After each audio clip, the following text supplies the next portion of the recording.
details with us. We're going to leave it there and shift our focus to some more news coming in, where the state unit of the BJP, of course, staged a protest in a sit-in protest in front of the Raj Bhavan, seeking action against Congress leader Rahul Gandhi over the parliament clash. Now, in a memorandum addressed to President Draupadi Murmu through Governor, the BJP activists have said that the attack by Rahul on the BJP MPs was not only the people's representatives but also on democracy. State unit president of the BJP, Manmohan Samal, has in fact said that Rahul's behavior belittled the image of the Indian democracy in front of the entire world. These are, of course, the details that we are tracking for you. Akshay, and the telecast with me. Akshay, if you could take our viewers through the details that are coming in as far as the FIR registered against Rahul Gandhi is concerned. What are the political reactions that we are tracking? देखिए, लगातार इसमें पंचीकरण जो बयानबाजी है वो बनने लगी है, क्योंकि प्रताप सरंगी जो संसद में जब गिर गए थे, जब धक्का प्रताप सरंगी की ओर से बोला गया कि धक्का लग गया था, इसलिए वो गिर गए थे और उनको चोट आई है, इसलिए वो हॉस्पिटलाइज भी हुए हैं। लेकिन इस रिगार्डिंग कल जो यहाँ के जो इकाई है, जो बीजेपी के इकाई है, मनमोहन सामल जो स्टेट प्रेसिडेंट है, उनके नेतृत्व में यहाँ प्रोटेस्ट किया गया था। और यहाँ जो राजभवन है, राजभवन के पास जो पावर हाउस चौक है, वहाँ वो प्रोटेस्ट कर रहे थे। और राहुल गांधी के जो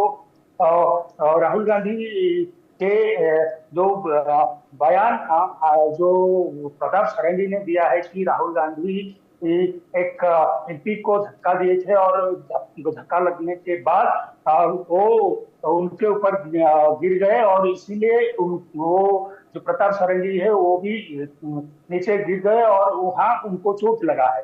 तो ऐसे है कि इसीलिए जो कल जो भुवनेश्वर के पावर हाउस चौक है, जो राजभवन के नजदीक है, वहां जो बीजेपी के इकाई है वो प्रोटेस्ट कर रहे थे और राहुल गांधी के खिलाफ जो राहुल गांधी संसद परिसर में किए हैं उसके खिलाफ कर रहे थे। और बीजेपी के जो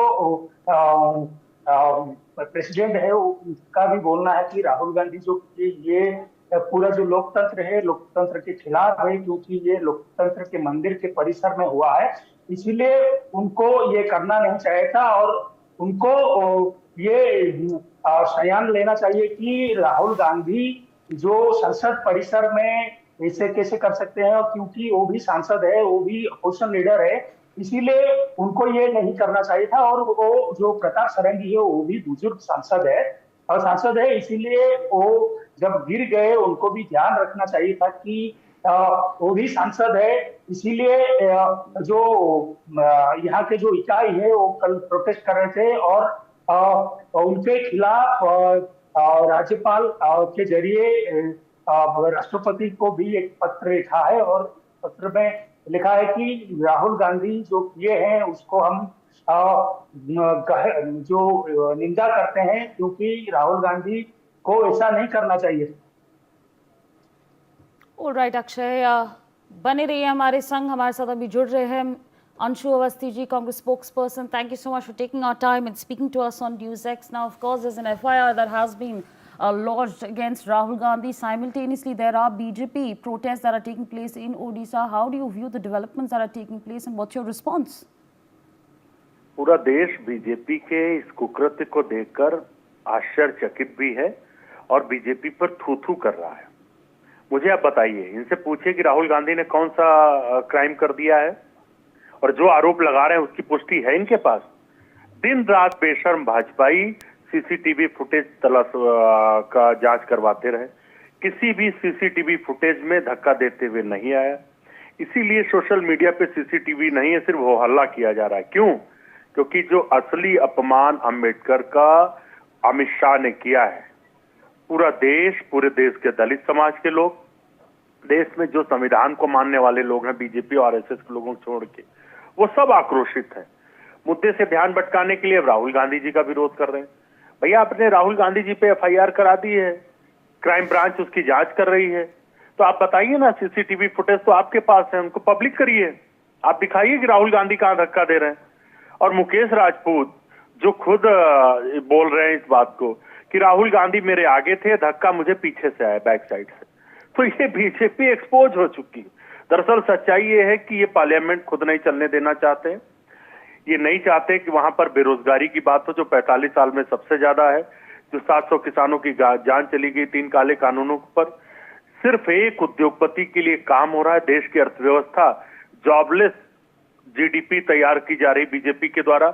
और भाजपा का जो भ्रष्टाचार है, जो 20 लाख करोड़ उद्योगपतियों का इन्होंने कर्ज माफ किया है, किसान कर्ज में दबा हुआ है, देश में दलितों महिलाओं को निशाना बनाया जा रहा है, भाजपा का चरित्र बेनकाब हो चुका है।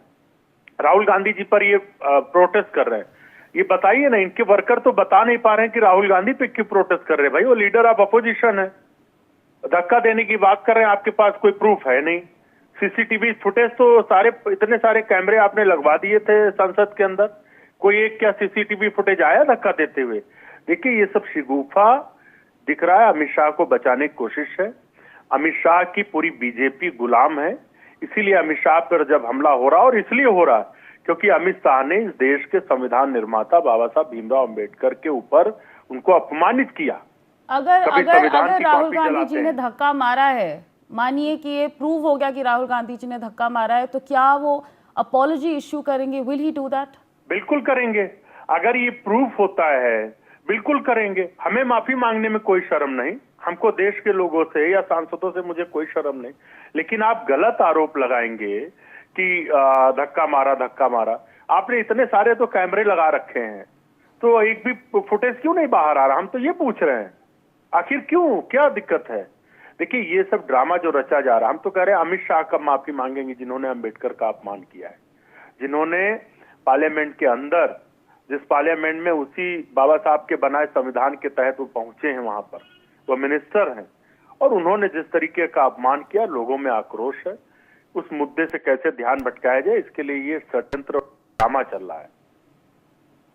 चलिए मिस्टर अंशु अवस्थी जी, आपका बहुत बहुत शुक्रिया हमसे बात करने के लिए।